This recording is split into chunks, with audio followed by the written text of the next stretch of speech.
සුබ දවසක් මගේ ආදරණීය යාළුවෝ හැම දෙනාටම TCC Family Vlog අපේ YouTube channel එකේ අපේ මතක පොතේ පිටුවක් සරසන්නයි අදත් හදන්නේ. අද අපේ මතක පොතේ පිටුවට එකතු කරගන්නේ විශේෂයෙන්ම ඔයාලා හැමෝටම වැදගත් වෙයි කියලා හිතන කාරණාවක්. ඉතින් මේ පේන්නේ දෙහි කියලා ඔයාලා දන්නවනේ. මෙන්න මේ දෙහි ගෙඩි ටික මාස 3කටත් වඩා පරණයි කිව්වොත් ඔයා විශ්වාස කරනවද? ඔයාට විශ්වාස කරන්න වෙනවා. මොකද ඇත්තටම මේ දෙහි මාස 3කටත් වඩා පරණ දෙහි. ඉතින් මං අද ඔයාලට කියන්නම් ලේසියෙන්ම මම කොහොමද දෙහි කල් තියාගන්නේ කියලා. මේකට හැබැයි ගෙදර ඉතින් ෆ්‍රිජ් එකක් තියෙන්න නම් ඕනේ. මේ ක්‍රමයට දෙහි කල් තියාගන්න. ඉතින් මෙන්න මේ දෙහි ටික දෙහි කිලෝ 2ක් විතර මට හම්බ වුණා 6 වෙනි මාසේ 20 ගණන් වල. මට හරියටම දිනේ මතක නෑ කොහොම හරි 6 වෙනි මාසේ 24 හෝ 25 වගේ දිනයක තමයි මට මේ දෙහි ටික හම්බ වුණේ. මොකද මේ මගේ පොතේ ලියලා ඇති මම මේ දෙහි ටික ඇත්තටම ගත්තේ සල්ලි දීලා මට ඒක බලන්න බැරි වුණා හරියටම මම ගෙදර ආදායම් වියදම් පොතක හදනවනේ. ඉතින් ඒකේ මම ලියලා තියෙනවා මේ දෙහි ටික ගත්ත දිනේ.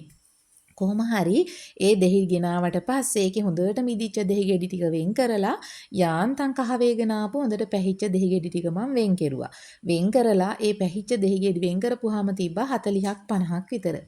ඊට පස්සේ මම මෙන්න මේ වගේ පේපර් සර්වියට්ස් අරගෙන අර දෙහි ගෙඩි ටික හොඳින් පිහදාලා මේ කොළවල එකින් එක එතුවා. මම ඒ ඔතපු විදිය ඔයාලට දැන් මේ වීඩියෝ එකේ බලන්න පුළුවන්. එහෙම ඔතලා මෙන්න මේ වගේ බකට් 3කට විතර දාන්න උනා. දාලා මම තියලා තිබ්බා.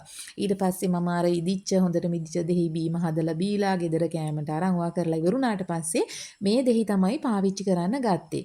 ඉතින් ඒ අතරතුර මේ දෙහි මම සති දෙකකට විතර සැරයක් අර දෙහි බකට් වල තියෙන දෙහි ගෙඩි ටික අරන් සම්පූර්ණ කොලේ ලෙහෙලා මේ වගේ තියෙන තෙත ගතිය රෙදි කෑල්ලකින් පිහදලා ආය අයින් කරනවා.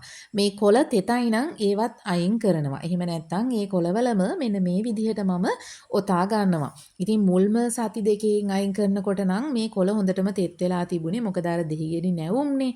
ඉතින් ඒ නිසා ඒ කොළ මට අයින් කරන්න වුණා. ඊට පස්සේ ගත්තු කොළ එහෙම අයින් කරන්න උනේ නෑ මාසයක් විතර වගේ යනකම්. දැන් මේ අද බලනකට කලින් මම හරියටම සති දෙකකට වගේ කලින් තමයි මේ විදිහටම මේ දෙහි බකට් වල අස් කරලා ඒ නරක් වෙලා වැඩිම වගේ තියෙනවා නම් ඒවා අයින් කරලා එහෙම පාවිච්චියට ගන්න පුළුවන් වෙනම අරන් තියලා තිබ්බේ. ඉතින් අන්න ඒ දෙහි ටික තමයි මම මේ විදිහට මේ ආපහු සැරයක් දැන් අද ඔක්තෝබර් මාසේ 11 වෙනිදා ආය මේ විදිහට ආපහු පිහදලා ඒ වගේ පාවිච්චි කරන්න බැරි ඒවා තියෙන අයින් කරලා හොඳ දෙහි ගෙඩි ටික මේ විදිහට ඔතලා තියන්නේ. ඉතින් ඇත්තටම ලංකාවේ එක එක කාලවලදී දෙහිවල මිල එක එක විදිහයිනේ. ඉතින් මේ දවස්වල මට ආරංචි විදිහට නම් දෙහි කිලෝ එක රුපියල් 3000කටත් එහා කියලා තමයි කියන්නේ. ඉතින් දෙහි ඕන තැනට දෙහි නැතුව වෙන ඇඹුල් වර්ග පාවිච්චි කරත් වැඩක් නැහැනේ.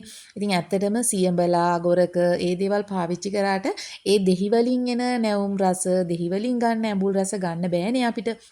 ඉතින් ඒ හින්දා හැමෝම කැමතිනේ දෙහි ටිකක් තියෙන කාලෙට අරගෙන කල් තියාගන්න.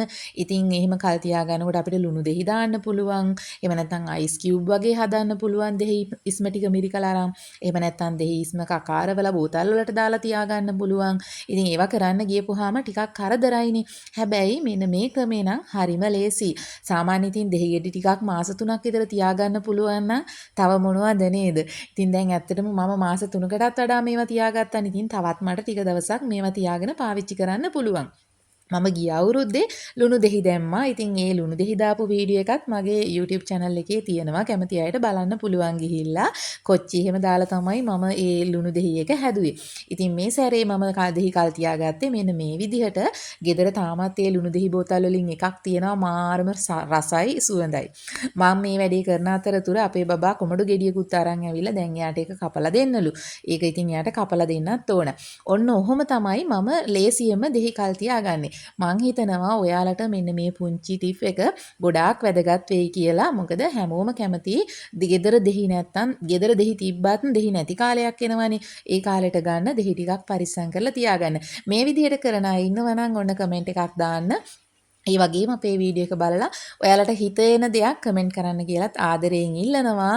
ඒ වගේම TCC Family Vlog අපේ YouTube channel එක subscribe කරන්න, අපේ වීඩියෝ බලන්න, like කරන්න, කමෙන්ට් කරන්න, තව කෙනෙකුට බලන්න හොඳයි කියලා හිතන දේවල් ඔයාලගේ Facebook වල, WhatsApp වල ඕන තැනක share කරන්න කියලාත් ආදරයෙන් ඉල්ලනවා.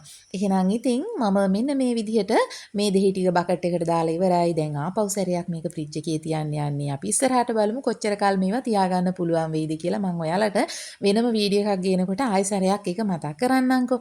එහෙනම් ඉතින් අදට මම ගිහින් එන්න. හැමෝම සතුටින් පරිස්සමෙන් ඉන්න ඕනේ. එහෙනම් දෙහි ටිකක් හම්බ වුණාම මම වගේ කල් තියාගන්න උත්සාහ කරන්නකෝ. බොහොම ස්තුතියි.